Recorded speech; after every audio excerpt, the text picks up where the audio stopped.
मुझे कुछ अच्छा सुनना है। अफरा तफरी थी वहां कोशिश, मैं कोई अंदाजा नहीं लगा सकी।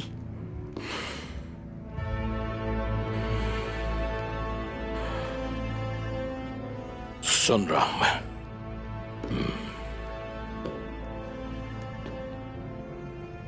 हमले के लिए तैयार थी कि अचानक सिपाहियों ने हलचल मचा दी। इंतजार किया मैंने, मगर मेरे आदमी सगुरोस। उस्मान के सिपाहियों ने सारे सोद में तलाश करना शुरू कर दिया,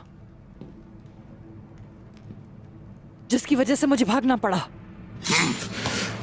मुझे सिर्फ इस बात का जवाब दो कि सगुरोस मारा गया वो या वो बच गया।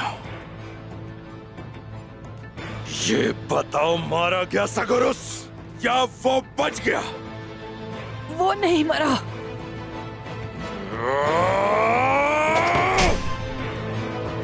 जाओ, चले जाओ।